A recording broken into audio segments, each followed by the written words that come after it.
Hi, today we're going to talk about the buttonhole, making the buttonholes. Right? I know that when you buy the machine, you will also have the instructions from the manufacturer of your sewing machine concerning how to make the buttonhole.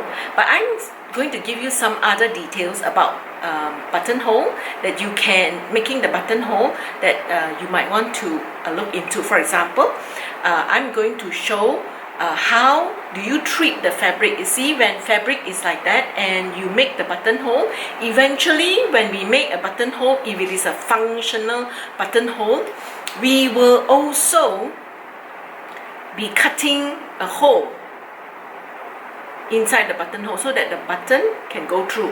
Or if we are making the buttonhole for drawstrings to go through or whatever to go through it, right? We will be cutting a hole in the buttonhole. So when we cut into the fabric will fray, will have all the threads fraying out. So we need to treat the fabric before we actually sew a functional buttonhole. So how do we treat? I will show you the simple way of treating the fabric before we actually sew a buttonhole. So what we will use for treating a fabric is an interfacing.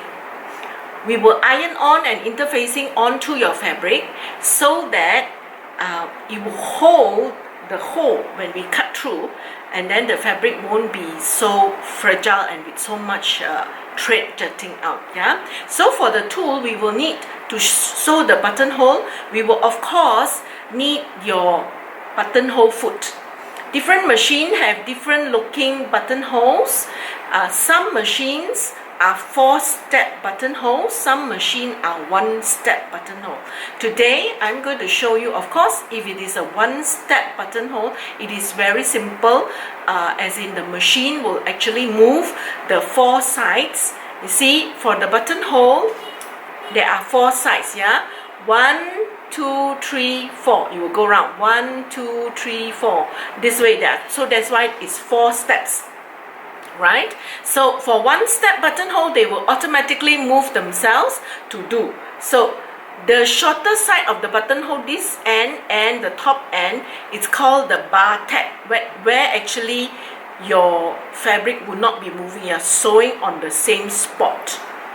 Right? So I will show you the different things to look out for when you are actually doing the buttonhole. So we'll be moving about today. We're looking at the machine, how to install your buttonhole foot for the Juki 29Z, and for other machine it will be similar, except that if it is a 1-step, the machine do it for you. I will show you the more complicated one, as in 4 steps, how to do it and what to look out for in terms of making the buttonhole. Right, so I will need to move the camera a bit to the iron to show you how I fix on the interfacing to firm up the fabric. Right, so for interfacing, the use of interfacing for buttonholes, there are also other use for the interfacing. We use interfacing also when the fabric is too soft and we want to firm up the fabric. For example, if on clothes we want our collar to be firm, right, so that it stays and don't flip-flop about. So when we want it to be firm, we will use interfacing on our collar. So for people who are making bags, if the fabric we use is too soft, we will also put interfacing, different type of interfacings we can use. And here I will just show you a general rule of how to put on an interfacing. So on making bags, we will also firm up the fabric in order that the bag be not too soft when we want the bag to be firm. So for our part 3 on our beginner sewing course, the project is making a zipper pouch. So because the zipper pouch we also want to firm it up, we will also be applying the interfacing on the fabric that we are making the zipper pouch with. Right, so that's for our project in the part 3 of the sewing course. So now we are at the ironing board with my iron here, and with the ironing board, and we have the fabric that we want to sew the buttonhole. For those who are doing my course, you will have this strip of fabric, a small strip, right? And then you will also have a A4 size, what you call interfacing, right? So here in this, here with this lighting and the camera, you might not be able to see, but actually if you look closely at the interfacing, one side is shiny and one side is matte.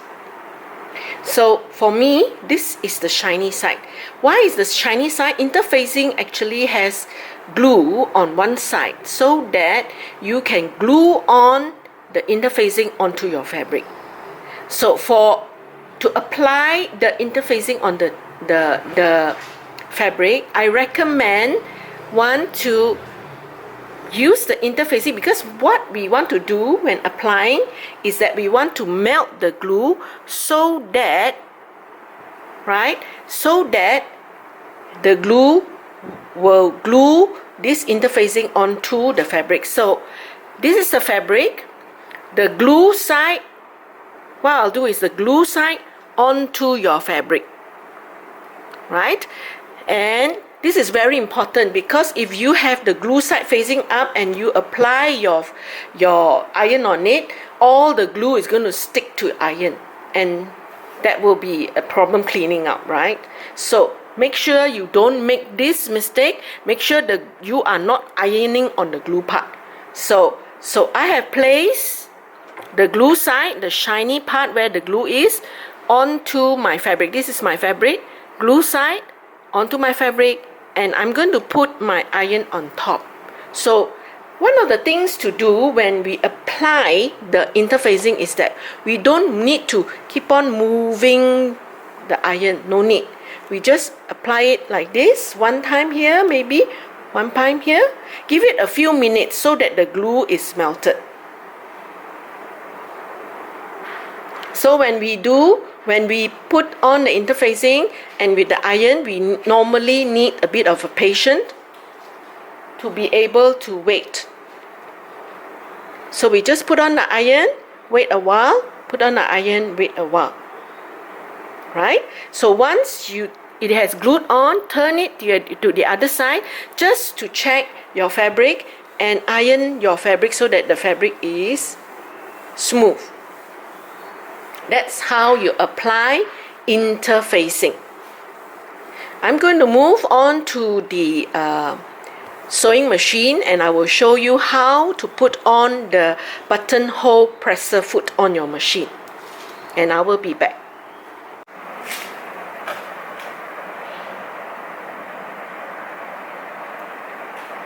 Right, so this is your buttonhole foot. Right? So you will want to know which part shall you put towards the back of the machine, right? Which part facing you. So here you have this white part. So it should be the back of the machine, and this part to the front. Right? So what you do is you just, this lever here, press this lever and it will release your presser foot.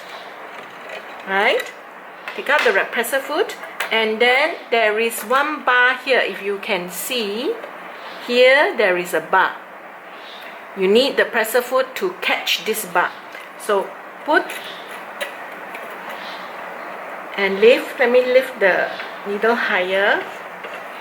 Right, so lower the presser foot lever to catch that bar, and you have the presser foot installed. That is how you install. So let me show you what kind of settings I need to change on my machine. So different machine might be slightly different, but just look out for this. Okay, in terms of stitch length, can you see here? Yes, in terms of stitch length, you will have to go, you see, normally we are sewing at 2.5 here. Now you have to move to this side, which is a buttonhole side. Right? I like it to be nearer, so I will go nearer to 0. So here. And then for stitch style, you have 4 steps. So this is a 4-step sewing machine. So it has this, you see, it has number 1. See the number 1? Let's see. Yes. Okay. Number 1 here, where we will be sewing. Number 1 and number 3, we are sewing the bar tag. And then we are going at 2. So number 1, 2, 3, 4. For me, now concerning how, let me see, how the presser foot is, right? So once you have installed the presser foot, you may have one thread, the upper thread outside of the presser foot. So it is a good practice to actually let the thread go underneath the presser foot here, like this, go underneath the presser foot. Okay, I'm trying not to block the machine, the camera. So the thread go underneath, and so that 2 threads are both underneath the presser foot, and let the thread go to the back, same as usual. Alright, so the thread go underneath the presser foot and both threads to the back. So this is one of the things to watch out for. The other thing to watch out for is, I have already done the setting just now. I showed the setting. I won't be moving the camera too much here and there to show you. I want to show you this. So the presser foot can be front and back. So when you push the presser foot, it goes to the back so that you have opening here in the front for you to move. So don't be here so small, you won't be able to move, right? So you need to push the presser foot to the front so that there is a bigger hole. Let me see whether I can show you that hole, the bigger hole. So move the presser foot where the hole can be seen, not like this, but push it so that there is the hole for you to sew, right? So let's do the first step. So the very first step I will be going for is this one. You have your buttonhole is 4 steps this way. I'm going this way first. So I'm choosing number 2 on my Juki. So my setting is at 2.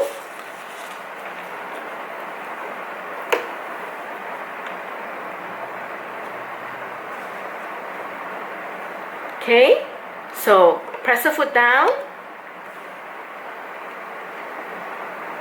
and I'm going to sew the first line. So you see how it goes. So it's going down. Okay, so now I'm going to sew this part now. This part. So I'm going to turn my dowel, but before you turn your dowel, make sure the needle is not down, because whenever you turn your dowel, the needle is going to move. You don't want to break your needle. So turn your hand wheel, get the needle up, then only change your dowel to number 3. For me, on my machine is number 3, and I will be doing this part. This part, which is the bar tag, the bottom part. Right? So it will not be moving. Once I've done a few steps, I'm going to stop, make sure the needle is up, and I'm going to do this part now. Can you see? Can you see here? Right? I'm going to do this part going upwards. This part. So I'm going to change the dowel to number 4 on my sewing machine, and it will move upward.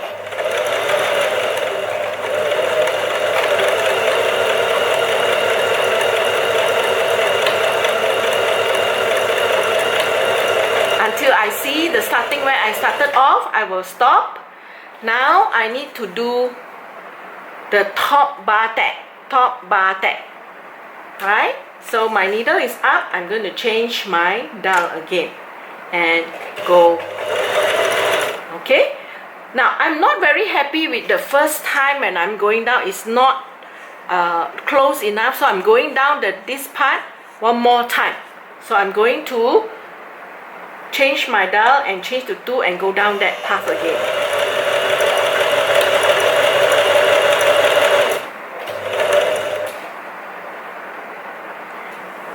Okay, let's do one more time. I'm still at 2.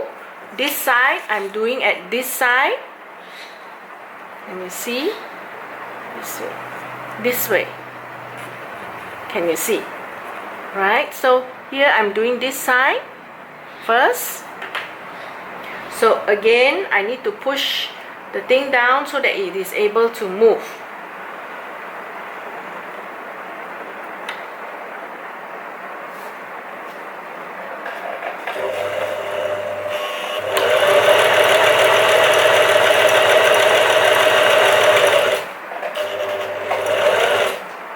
So now, I'm going to do the bar tag at the bottom. I'm going to change the dal position.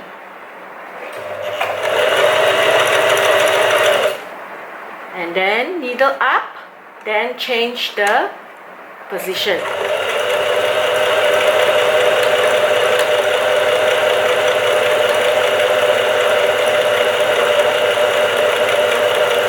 Once I reach the end where I started, I'm going to stop. Right? I'm going to do the bar tag. I'm going to change my dal again and do the bar tag. So I'm not happy with the first line, so I'm going to go over it again. Okay?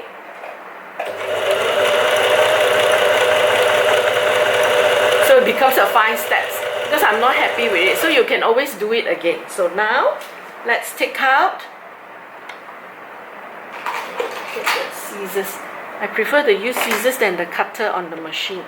Okay, I'm going to pull out and let's have a look at the buttonhole.